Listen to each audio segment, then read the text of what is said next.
یہ کہتی ہیں کہ اگر کوئی نفل نماز پڑھ رہا تھا اور پڑھتے ہوئے اس نے توڑ دی نفل نماز، تو سنا یہ ہے کہ کسی نے کہا کہ اگر اس کی آپ قضا ادا کریں گے تو کھڑے ہو کر کرنی ہوگی، بیٹھ کر نہیں۔ جی دیکھیں، پہلے اس بات کو سمجھ لیں کہ ایسا کیوں کہا گیا۔ اللہ تعالیٰ نے فرمایا کہ لا تبطلوا اعمالکم، اپنے اعمال کو باطل نہ کرو۔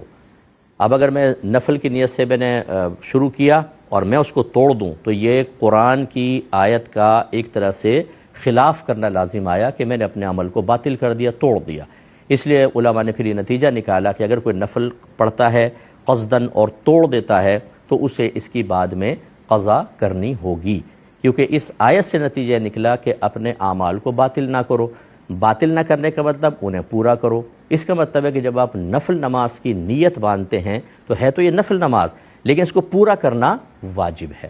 تو کسی نے اس کے اعتبار سے یہ کہا ہوگا کہ آپ جب اس کی قضا کریں تو کھڑے ہو کر کریں، کیونکہ یہ واجب تھی، اس کی قضا واجب تھی آپ کے اوپر، آپ گویا کہ واجب ادا کر رہے ہیں، اس لیے کھڑے ہو کر کریں۔ تو یہ قول یہ بھی ہے، لیکن آپ یہ دیکھیں اس کی تکمیل واجب ہے۔ اصل میں اس کی شرعی حیثیت تو نفل کی ہے، اور نفل کھڑے ہو کر پڑھیں یا بیٹھ کر ہو سکتا ہے۔ تو بہرحال دونوں قول ہیں، لیکن اگر یہ مفتی صاحب نے کہا ہے تو آپ ان کی بالکل رائے کا احترام کریں اور اس کے مطابق کھڑے ہو کر قضا ادا کی جائے۔ یہ بیان فرماتی ہیں کہ بعض اوقات کچھ لوگ کہتے ہیں کہ جی نبی کریم صلی اللہ علیہ وسلم کے منہ مبارک کی زیارت ہم کروا رہے ہیں، اور لیکن ساتھ ساتھ کچھ بالوں کو کہتے ہیں یہ حسنین کریمین کے بال ہیں، یہ غوث پاک کے بال ہیں، تو ان پر ہمیں شک و شبہ پڑتا ہے، کیا حکم شرع ہوگا؟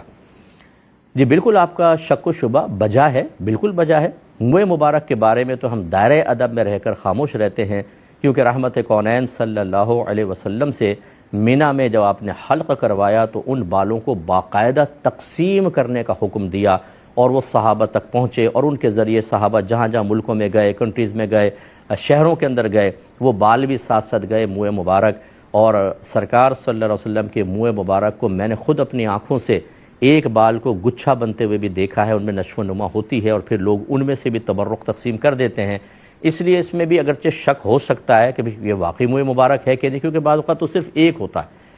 اس میں شاخیں بھی نہیں ہوتی اس کے بارے میں، لیکن ہم حسن ظن قائم کر لیتے ہیں کہ نبی کریم صلی اللہ علیہ وسلم نے تقسیم کا حکم دیا تھا، انہی میں سے کوئی حصہ ہوگا۔ لیکن حسنین کریمین کے بال، اچھا بعض کہتے ہیں بی بی فاطمہ کے بال، اس طرح غوث پاک کے بال، انہوں نے کہاں تقسیم کیے تھے، آپ کو کہاں سے مل گئے؟ یہ مطلب ان چیزوں کو میری رائے یہ ہے، کوئی میری رائے سے اتفاق نہ کرے، ٹھیک ہے آپ کی مرضی ہے، میری رائے یہ ہے کہ اس کا بالکل حوصلہ افزائی نہیں ہونی چاہیے، کیونکہ اسی طرح کہ ہم نے حسن ظن قائم کر کے اور ایسے لوگوں کی حوصلہ افزائی کر کے ان کے کمانے کے ہم نے راستے کھول دیے ہیں۔ بہت سے لوگ منہ مبارک نہیں، یہ کہیں گے بی بی فاطمہ کی چادر کا تار کی زیارت کروائیں گے ہم، اور اسی طرح بی بی فاطمہ کے بال کی زیارت۔ اب لوگ آئیں گے، آتے جاتے ہیں، پیسہ رکھتے جاتے ہیں، آتے جاتے ہیں، دیکھا پیسہ رکھتے جاتے ہیں، اچھی خاصی کمائی ہو جاتی ہے، جھوٹ بول بول کر اور غلط بیانی کر کر کے یہ کر رہے ہیں۔ اگر کوئی سچ کہہ رہا ہو تو پہلے اس کو ثبوت فراہم کرے، اس سے کہیں بھی ثبوت دو اس کا، آپ بالکل اس کا حق رکھتے ہیں، اور اس پہ اس کو ناراض بھی نہیں ہونا چاہیے۔ اور اگر کوئی ثبوت نہیں ہے، خالی جی ہمارے بڑوں نے دیا تھا یہ، تو بہرحال اس طرح کے میرا مشورہ یہ ہے کہ یہ دور ایسا چل رہا ہے کہ دیکھا دیکھی دوسرا پھر اس طرح کی کرپشن کرتا ہے اور لوگوں کی جیبیں خالی کرواتا ہے، اور جھوٹ مسلسل جھوٹ بولتا رہتا ہے، اور لوگ بھی بیچارے نادانستہ طور پہ جا کے جھوٹ بولتے ہیں کہ ہم نے غوث پاک کے بال کی زیارت کی، حالانکہ آپ کا منہ مبارک ہوتا ہی نہیں ہے، یہ بھی جھوٹ۔ تو اس لیے ان سلسلوں کو بند ہونا چاہیے۔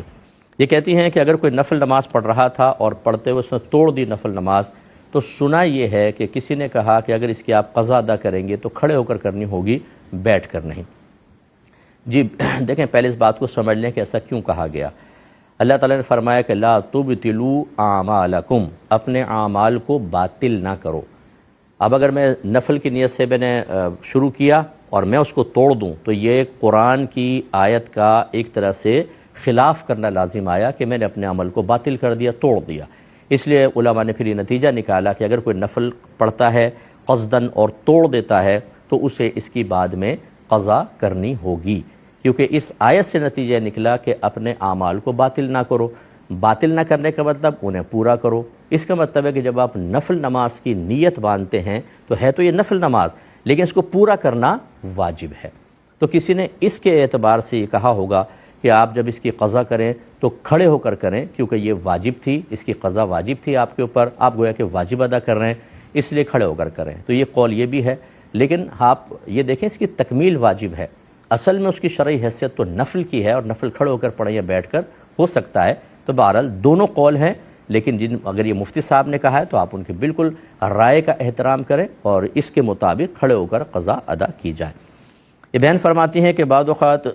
کچھ لوگ کہتے ہیں کہ جی نبی کریم صلی اللہ علیہ وسلم کے منہ مبارک کی زیارت ہم کروا رہے ہیں، اور لیکن ساتھ ساتھ کچھ بالوں کو کہتے ہیں یہ حسنین کریمین کے بال ہیں، یہ غوث پاک کے بال ہیں، تو ان پر ہمیں شک و شبہ پڑتا ہے، کیا حکم شرع ہوگا؟ جی بالکل آپ کا شک و شبہ بجا ہے، بالکل بجا ہے۔ منہ مبارک کے بارے میں تو ہم دائرۂ ادب میں رہ کر خاموش رہتے ہیں، کیونکہ رحمت کونین صلی اللہ علیہ وسلم سے مینا میں جب آپ نے حلق کروایا تو ان بالوں کو باقاعدہ تقسیم کرنے کا حکم دیا، اور وہ صحابہ تک پہنچے، اور ان کے ذریعے صحابہ جہاں جہاں ملکوں میں گئے، کنٹریز میں گئے، شہروں کے اندر گئے، وہ بال بھی ساتھ ساتھ گئے منہ مبارک۔ اور سرکار صلی اللہ علیہ وسلم کے منہ مبارک کو میں نے خود اپنی آنکھوں سے ایک بال کو گچھا بنتے ہوئے بھی دیکھا ہے، ان میں نشو و نما ہوتی ہے، اور پھر لوگ ان میں سے بھی تبرک تقسیم کر دیتے ہیں۔ اس لیے اس میں بھی اگرچہ شک ہو سکتا ہے کہ یہ واقعی منہ مبارک ہے کہ نہیں، کیونکہ بعض اوقات تو صرف ایک ہوتا ہے، اس میں شاخیں بھی نہیں ہوتی اس کے بارے میں، لیکن ہم حسن ظن قائم کر لیتے ہیں کہ نبی کریم صلی اللہ علیہ وسلم نے تقسیم کا حکم دیا تھا، انہی میں سے کوئی حصہ ہوگا۔ لیکن حسنین کریمین کے بال، اچھا بعض کہتے ہیں بی بی فاطمہ کے بال، اس طرح غوث پاک کے بال، انہوں نے کہاں تقسیم کیے تھے، آپ کو کہاں سے مل گئے؟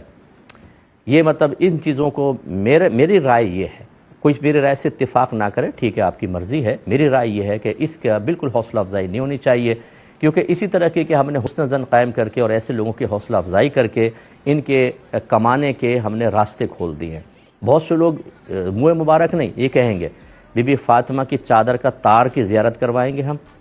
اور اسی طرح بی بی فاطمہ کے بال کی زیارت۔ اب لوگ آئیں گے، آتے جاتے ہیں پیسہ رکھتے جاتے ہیں، آتے جاتے ہیں دیکھا پیسہ رکھتے جاتے ہیں، اچھی خاصی کمائی ہو جاتی ہے، جھوٹ بول بول کر اور غلط بیانی کر کر کے یہ کر رہے ہیں۔ اگر کوئی سچ کہہ رہا ہو تو پہلے اس کو ثبوت فراہم کرو، اس سے کہیں بھی ثبوت دو اس کا، آپ بالکل اس کا حق رکھتے ہیں اور اس پہ اس کو ناراض بھی نہیں ہونا چاہیے۔ اور اگر کوئی ثبوت نہیں ہے، خالی جی ہمارے بڑوں نے دیا تھا یہ، تو بہرحال اس طرح کے میرا مشورہ یہ ہے کہ یہ دور ایسا چل رہا ہے کہ دیکھا دیکھی دوسرا پھر اس طرح کی کرپشن کرتا ہے اور لوگوں کی جیبیں خالی کرواتا ہے اور جھوٹ مسلسل جھوٹ بولتا رہتا ہے، اور لوگ بھی بیچارے نادانستہ طور پہ جا کے جھوٹ بولتے ہیں کہ ہم نے غوث پاک کے بال کی زیارت کی، حالانکہ آپ کا منہ مبارک ہوتا ہی نہیں ہے، یہ بھی جھوٹ۔ تو اس لیے ان سلسلوں کو بند ہونا چاہیے۔ ایک بھائی نے فرمایا کہ ہماری مسجد کی کمیٹی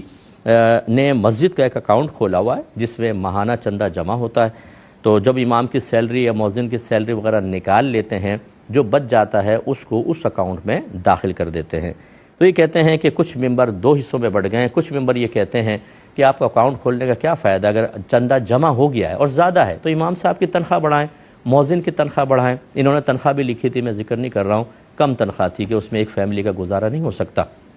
تو اکاؤنٹ میں رہ کے کیا فائدہ ہوگا؟ دوسرے والے نہیں مان رہے،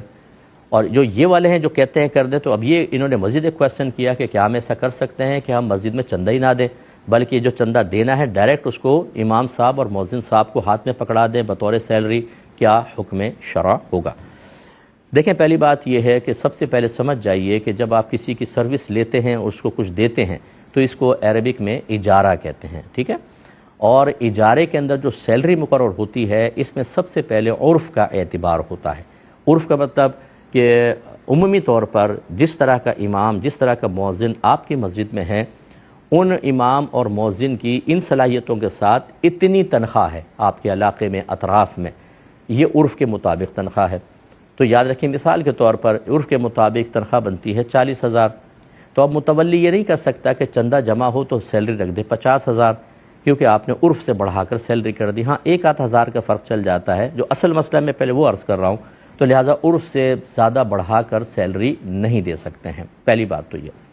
دوسری بات یہ ہے کہ اگر عرف ایسا قائم ہو گیا کہ جو پہلے سے چلا آ رہا ہے اور اب جو ہے وہ اس عرف کے مطابق اگر کسی کو سیلری دیں تو وہ بیچارہ گزارا ہی نہیں کر سکتا، جیسے ہوش ربا اب مہنگائی ہو گئی اور آپ عرف کو بنیاد بنا رہے ہیں، تو اب اگر فرض کر لیں کہ آپ نے 25,000 روپے تنخواہ کسی امام کے رکھی ہوئی ایک فیملی کے ساتھ، وہ گزارا کر سکتا ہے اس کے اندر؟ تو اب عرف کو بدلنے کی ضرورت ہے کہ آج کل کے دور کے تقاضے کے اعتبار سے ان کی سیلریز بڑھائی جائیں اور کم از کم 40,000 50,000 تو سیلری ہو،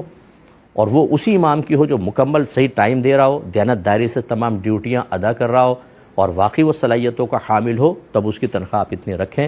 تو اب یہ دونوں صورتیں ہیں، اب ایک ہے کہ امام صاحب اتنے صلاحیت کے حامل نہیں ہیں، مؤذن صاحب نہیں ہیں اس لیے کمیٹی نے کم تنخواہ رکھی ان کی، اور جو بچ جاتی ہے اس کو باقی دیتے ہیں اس لیے کہ عرف سے زیادہ دیں گے تو متولی پر وبال آئے گا، تب تو یہ تنخواہ بالکل صحیح ہے۔ اور اگر ایسا نہیں ہے، وہ صلاحیتوں کے حامل ہیں اور اچھا کام کر رہے ہیں، اور ہم صرف عرف کو بنیاد بنا کے بہت ہی کم سیلری رکھ کر اور باقی بچا ہوا پیسہ یہاں ڈال رہے ہیں اور سیلری نہیں بڑھا رہے، تو دوسرے ممبر بالکل ٹھیک کہہ رہے ہیں۔ تیسری جو آپ نے بات کہی کہ ہم ڈائریکٹ ہی دے دیں، یہ چیز نہ کریں، اس سے فتنہ فساد ہوگا۔ لازم بات ہے کہ دوسرے کہیں گے پھر ہمیں کمیٹی میں رکھنے کا فائدہ ہے کہ جب آپ ڈائریکٹ ہی ہو رہے ہیں، ایسا نہ کریں، بلکہ بڑے پیار محبت سے۔ ہمارا مشورہ ہے کہ اس پورا کویسچن لکھ کر اس پر اپنے قریبی کسی اہل سنت کے ادارے سے ایک فتویٰ لیں، ریٹن فتویٰ لیں، اور دونوں طرح کے ممبر جو ہیں وہ اس پر راضی ہوں، بلکہ جا کر دونوں جائیں دارالعلوم میں اپنا موقف بیان کریں، اس کے بعد پھر لکھ کر بھی دے دیں تاکہ ان کو ساری سچویشن سمجھ میں آئے، پھر جیسے وہاں کے مفتیان کرام آپ کو مشورہ دیں اور انشاءاللہ بہت اچھا ہی دیں گے، اس کے تقاضے کے مطابق چلیں، لیکن یہ ڈائریکٹ سیلری دینے کی طرف نہ آئیں، یہ آگے چل کے فتنہ فساد کا سبب ضرور بن جائے گا۔